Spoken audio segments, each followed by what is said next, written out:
ಗದ್ದುಗೆ ಗುದ್ದಾಟದ ಮಧ್ಯೆ ಒಂದಷ್ಟು ಹೇಳಿಕೆಗಳು ಬರ್ತಾ ಇದೆ, ಒಂದಷ್ಟು ಬೆಳವಣಿಗೆಗಳು ನಡೀತಾ ಇದೆ. ಅದರ ಜೊತೆಯಲ್ಲಿ ಒಂದಷ್ಟು ಡೆವಲಪ್ಮೆಂಟ್ಸ್ ನಡೀತಾ ಇರೋದು. ಇದೇ ವಿಚಾರಕ್ಕೆ ಸಂಬಂಧಪಟ್ಟಂತೆ ಬ್ರೇಕಿಂಗ್ ಕೂಡ ಲಭ್ಯ ಆಗ್ತಾ ಇದೆ. ಡಿಸಿಎಂ ಡಿಕೆಶಿ ಪರ ಅಖಾಡಕ್ಕಿಳಿದಿದ್ದಾರೆ ಈಗ ಒಕ್ಕಲಿಗ ಸಂಘದವರು. ಡಿಸಿಎಂ ಡಿಕೆಶಿ ಪರ ಅಖಾಡಕ್ಕಿಳಿದಿದ್ದಾರೆ ಒಕ್ಕಲಿಗ ಸಂಘ. ಈಗಾಗಲೇ ಒಕ್ಕಲಿಗರ ಪರವಾಗಿ ಸಿಎಂ ಆಗಬೇಕು ಡಿಸಿಎಂ ಡಿಕೆ ಶಿವಕುಮಾರ್ ಅನ್ನುವಂತ ಸ್ಟೇಟ್ಮೆಂಟ್ ಅನ್ನ ನಿರ್ಮಲಾನಂದನಾಥ ಶ್ರೀಗಳು ಕೂಡ ಹೇಳಿದ್ರು.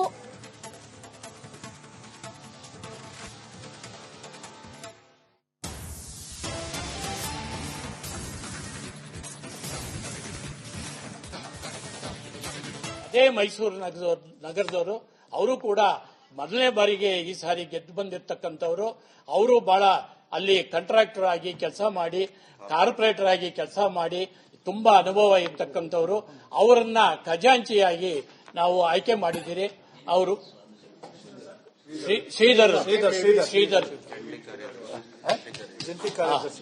ಇನ್ನೊಬ್ರು ಸಹಾಯಕ ಕಾರ್ಯದರ್ಶಿಯಾಗಿ ನಾವು ಕೋಲಾರ ಜಿಲ್ಲೆಯಿಂದ ಡಿಕೆ ರಮೇಶ್ ಅವರು ಅಂತ ಹೇಳಿ, ಅವರು ಡಾಕ್ಟ್ರು.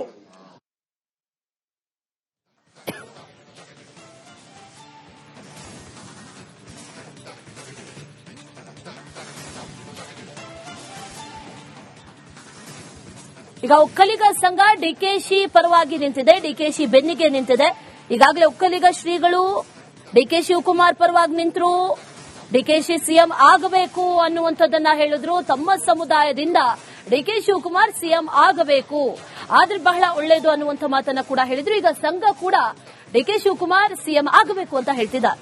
ಮತ್ತೆ ವೆಂಕಟರಾಮೇಗೌಡರು, ಮತ್ತೆ ಜಯಮುತ್ತು ಅವರು, ಅಶೋಕ್ ಜೈರಾಮ್ ಅವರು, ಮತ್ತೆ ನಮ್ಮ ಪ್ರಧಾನ ಕಾರ್ಯದರ್ಶಿ ಆಗಿದ್ದಂತ ಕೋನಪ್ರೆಡ್ಡಿ ಅವರು, ಮತ್ತೆ ಗೌರವಾಧ್ಯಕ್ಷ ಆಗಿದ್ದಂತ ರಮೇಶ್ ಅವರು, ಯಲುವಳ್ಳಿ ರಮೇಶ್ ಅವರು, ಮತ್ತು ಮೈಸೂರು ಮಂಜೇಗೌಡರು, ಹನುಮಂತರಾಯಪ್ಪನವರು, ಇವರು ಕೂಡ ಈ ಒಂದು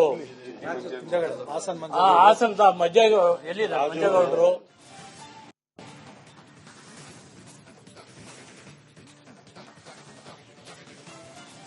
ಇದೇ ವಿಚಾರಕ್ಕೆ ಸಂಬಂಧಪಟ್ಟಂತೆ ಡೀಟೇಲ್ಸ್ ಅನ್ನ ಕೊಡ್ತಾರೆ ನಮ್ಮ ಪ್ರತಿನಿಧಿ ಅಭಿಷೇಕ್. ದೂರವಾಣಿ ಸಂಪರ್ಕದಲ್ಲಿ ಜಾಯಿನ್ ಆಗ್ತಾ ಇದ್ದಾರೆ.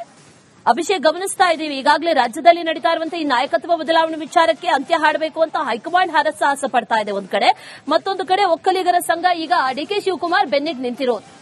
ಏನೇನ್ ಆಗ್ರಹ ಮಾಡ್ತಾ ಇದ್ದಾರೆ, ಏನೇನ್ ಹೇಳಿದ್ರು, ಡೀಟೇಲ್ಸ್ ಅನ್ನ ಕೊಡೋದಾದ್ರೆ ಅಭಿಷೇಕ್. ಮೊದಲನೇದಾಗಿ ರಾಜ್ಯ ಒಕ್ಕಲಿಗರ ಸಂಘದಿಂದ ಈ ಸದ್ಯಕ್ಕೆ ಪತ್ರಿಕಾಗೋಷ್ಠಿಯನ್ನು ಆಯೋಜನೆ ಮಾಡಲಾಗಿರುವಂತದ್ದು ಅವರ ಪ್ರಮುಖ ಬೇಡಿಕೆ ಏನು ಅಂತ ನಾವು ನೋಡೋದಾಯ್ತು ಅಂದ್ರೆ, ಆರಂಭದಲ್ಲಿ ಡಿಕೆ ಶಿವಕುಮಾರ್ ಅವರಿಗೆ ಮಾತನ್ನ ಕೊಡಲಾಗಿತ್ತು. ಕಾಂಗ್ರೆಸ್ ಪಕ್ಷ ಅಧಿಕಾರಕ್ಕೆ ಬರೋದ್ರಲ್ಲಿ ಡಿಕೆ ಶಿವಕುಮಾರ್ ಅವರ ಪಾತ್ರ ತೀರಾ ಮಹತ್ವದ್ದಾಗಿರುವಂತದ್ದು. ಅಧಿಕಾರ ಹಂಚಿಕೆ ಸಂದರ್ಭದಲ್ಲಿ ಮೊದಲನೇ ಅವಧಿಯಲ್ಲಿ ಡಿಕೆ ಶಿವಕುಮಾರ್ ಅವರನ್ನ ಸಿಎಂ ಮಾಡಬೇಕಿತ್ತು. ಆದ್ರೆ ಅನಿವಾರ್ಯ ಕಾರಣಗಳಿಂದ ಸಿದ್ದರಾಮಯ್ಯ ಅವರನ್ನ ಸಿಎಂ ಮಾಡಲಾಯಿತು. ಅದಾದ ನಂತರ ಎರಡನೇ ಅವಧಿಗೆ ಡಿಕೆ ಶಿವಕುಮಾರ್ ಅನ್ನ ಸಿಎಂ ಮಾಡಲಾಗುತ್ತೆ ಅನ್ನೋ ಒಂದು ಮಾತನ್ನ ನೀಡಲಾಗಿದ್ರು ಕೂಡ ಈ ಸದ್ಯದ ಮಟ್ಟಿಗೆ ಅವರಿಗೆ ಅನ್ಯಾಯವಾಗ್ತಾ ಇದೆ. ಪಕ್ಷದ ಹೈಕಮಾಂಡ್ ಆಗಿರುವಂತಹ ಸೋನಿಯಾ ಗಾಂಧಿ, ರಾಹುಲ್ ಗಾಂಧಿ, ಮಲ್ಲಿಕಾರ್ಜುನ ಖರ್ಗೆ ಅವರು ಈ ಬಾರಿ ಡಿಕೆ ಶಿವಕುಮಾರ್ ಅವರಿಗೆ ಅವಕಾಶವನ್ನ ಮಾಡಿಕೊಡದೆ ಹೋದಂತ ಸಂದರ್ಭದಲ್ಲಿ ಇದು ಹೋರಾಟದ ರೂಪಕ್ಕೆ ತಿರುಗುವಂತ ಸಾಧ್ಯತೆ ದಟ್ಟವಾಗಿ ಕಾಣ್ತಿದೆ ಅಂತ ಮೊದಲನೇ ಮಾತನ್ನ ತಿಳಿಸಿರುವಂತದ್ದು. ಅದರ ಜೊತೆಗೆ ಜನಾಂಗಕ್ಕೆ ಅಂದ್ರೆ ಒಕ್ಕಲಿಗ ಸಮುದಾಯಕ್ಕೆ ಅವಕಾಶ ಸಿಗದೆ ಹೋದ್ರೆ ಇದು ರಾಜ್ಯಕ್ಕೆ ಮಾಡಿದಂತ ಮೋಸ ಅನ್ನೋ ಒಂದು ಮಾಹಿತಿಯನ್ನ ಈ ಸುತ್ತ ಮಟ್ಟಿಗೆ ಹಂಚ್ಕೊಳ್ತಾ ಇರುವಂತದ್ದು. ಇಷ್ಟು ಒಂದ್ ಕಡೆ ಆಯ್ತು ಅಂದ್ರೆ, ಇಡೀ ರಾಜ್ಯದಲ್ಲಿರುವಂತಹ ಒಕ್ಕಲಿಗರು ಡಿಕೆ ಶಿವಕುಮಾರ್ ಅವರನ್ನ ಸಿಎಂ ಮಾಡದೆ ಹೋದಂತ ಸಂದರ್ಭದಲ್ಲಿ ತಂಡೋಪತಂಡವಾಗಿ ಹೋರಾಟಗಳನ್ನ ಮಾಡಬೇಕಾಗುವಂತ ಒಂದು ಎಚ್ಚರಿಕೆಯನ್ನ ಕೂಡ ಈ ಸದ್ಯದ ಮಟ್ಟಿಗೆ ನೀಡ್ತಾ ಇರುವಂತದ್ದು. ಈ ಕಾರಣದಿಂದಾಗಿ ಯಾವ ರೀತಿ ಈ ಒಂದು ಪತ್ರಿಕಾಗೋಷ್ಠಿಯನ್ನ ಎಐಸಿಸಿ ಪರಿಗಣಿಸುತ್ತೆ ಅಂತ ನೋಡ್ಬೇಕಾಗತ್ತೆ. ಯಾಕಂದ್ರೆ ಈಗಾಗಲೇ ಸಿಎಂ ಸಿದ್ದರಾಮಯ್ಯರವರ ನಿವಾಸದಲ್ಲಿ doctor G Parameshwar, H C Mahadevappa, Venkatesh ರವರು ಸೇರಿದಂತೆ ಸತೀಶ್ ಜಾರಕಿಹೊಳಿ ಸೇರಿದಂತೆ ಹಿಂದುಳಿದ ವರ್ಗದ ನಾಯಕರು ಒಂದು ಸಭೆಯನ್ನ ಮಾಡ್ತಿರುವಂತದ್ದು. ಮಧ್ಯಾಹ್ನ 12 ಗಂಟೆಗೆ ಕ್ಯಾಬಿನೆಟ್ ಸಭೆಯ ಮೊದಲೇ ಇಷ್ಟು ನಾಯಕರು ಸಭೆ ಸೇರಿರುವಂತದ್ದು. ಒಂದ್ ಕಡೆಗೆ ನಾಯಕತ್ವ ಬದಲಾವಣೆಯ ವಿಚಾರವಾಗಿ ಸೇರಿದ್ದಾರೆ ಅನ್ನೋ ಒಂದು ಗುಮಾನಿ ಇರುವಂತದ್ದು. ಮತ್ತೊಂದ್ ಕಡೆಗೆ ಡಿಕೆ ಶಿವಕುಮಾರ್ ಅವರು ಇವತ್ತು ಫೇಸ್ಬುಕ್ ನಲ್ಲಿ ಹಾಕಿರುವಂತ ಪೋಸ್ಟ್ ಅನ್ನು ನೋಡಿದಾಗ ಮಾತನ್ನು ಉಳಿಸಿಕೊಳ್ಳುವಂತ ವಿಚಾರವಾಗಿ ಹಾಕಿದ್ದಾರೆ. ಈಗ ರಾಜ್ಯ ಒಕ್ಕಲಿಗರ ಸಂಘ ಕೂಡ ಈಗ ಒಕ್ಕಲಿಗ ನಾಯಕನನ್ನ ಸಿಎಂ ಮಾಡಬೇಕು ಅಂತ ಹಕ್ಕೊತ್ತಾಯವನ್ನ ಮಂಡಿಸ್ತಾ ಇರುವಂತದ್ದು. ಕಾದು ನೋಡ್ಬೇಕು ಯಾವ ರೀತಿ ಇದು ತಿರುಗುತ್ತೆ ಅಂತ. ಅಶ್ವಿನಿ.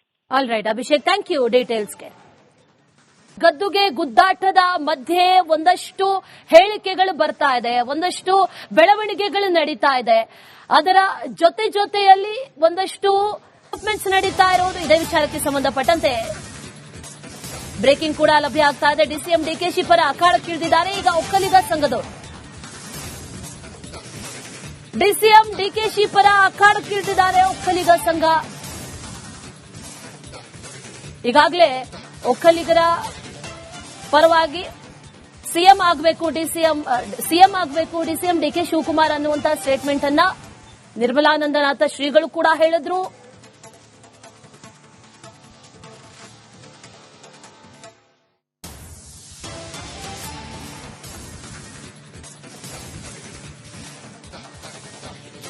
ಅದೇ ಮೈಸೂರು ನಗರದವರು ಅವರು ಕೂಡ ಮೊದಲನೇ ಬಾರಿಗೆ ಈ ಸಾರಿ ಗೆದ್ದು ಬಂದಿರತಕ್ಕಂಥವರು. ಅವರು ಬಹಳ ಅಲ್ಲಿ ಕಾಂಟ್ರಾಕ್ಟರ್ ಆಗಿ ಕೆಲಸ ಮಾಡಿ, ಕಾರ್ಪೊರೇಟರ್ ಆಗಿ ಕೆಲಸ ಮಾಡಿ ತುಂಬಾ ಅನುಭವ ಇರತಕ್ಕಂಥವರು. ಅವರನ್ನ ಖಜಾಂಚಿಯಾಗಿ ನಾವು ಆಯ್ಕೆ ಮಾಡಿದ್ದೀರಿ. ಅವರು ಶ್ರೀಧರ್ ಇನ್ನೊಬ್ರು ಸಹಾಯಕ ಕಾರ್ಯದರ್ಶಿಯಾಗಿ ನಾವು ಕೋಲಾರ ಜಿಲ್ಲೆಯಿಂದ ಡಿಕೆ ರಮೇಶ್ ಅವರು ಅಂತ ಹೇಳಿ, ಅವರು ಡಾಕ್ಟ್ರು.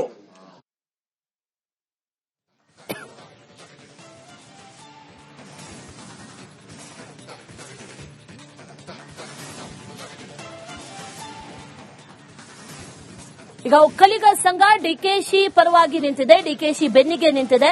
ಈಗಾಗಲೇ ಒಕ್ಕಲಿಗ ಶ್ರೀಗಳು ಡಿಕೆ ಶಿವಕುಮಾರ್ ಪರವಾಗಿ ನಿಂತರು. ಡಿಕೆಶಿ ಸಿಎಂ ಆಗಬೇಕು ಅನ್ನುವಂಥದ್ದನ್ನ ಹೇಳಿದ್ರು. ತಮ್ಮ ಸಮುದಾಯದಿಂದ ಡಿಕೆ ಶಿವಕುಮಾರ್ ಸಿಎಂ ಆಗಬೇಕು, ಆದ್ರೆ ಬಹಳ ಒಳ್ಳೆಯದು ಅನ್ನುವಂಥ ಮಾತನ್ನ ಕೂಡ ಹೇಳಿದ್ರು. ಈಗ ಸಂಘ ಕೂಡ ಡಿಕೆ ಶಿವಕುಮಾರ್ ಸಿಎಂ ಆಗಬೇಕು ಅಂತ ಹೇಳ್ತಿದ್ದಾರೆ. ಮತ್ತೆ ವೆಂಕಟರಾಮೇಗೌಡರು, ಮತ್ತೆ ಜಯಮುತ್ತು ಅವರು, ಅಶೋಕ್ ಜೈರಾಮ್ ಅವರು, ಮತ್ತೆ ನಮ್ಮ ಪ್ರಧಾನ ಕಾರ್ಯದರ್ಶಿ ಆಗಿದ್ದಂತ ಕೋನಪ್ರೆಡ್ಡಿ ಅವರು, ಮತ್ತೆ ಗೌರವಾಧ್ಯಕ್ಷ ಆಗಿದ್ದಂತ ರಮೇಶ್ ಅವರು, ಯಲ್ವಳ್ಳಿ ರಮೇಶ್ ಅವರು, ಮತ್ತು ಮೈಸೂರು ಮಂಜೇಗೌಡರು, ಹನುಮಂತರಾಯಪ್ಪನವರು, ಇವರು ಕೂಡ ಈ ಒಂದು ಹಾಸನದ ಮಂಜೇಗೌಡರು.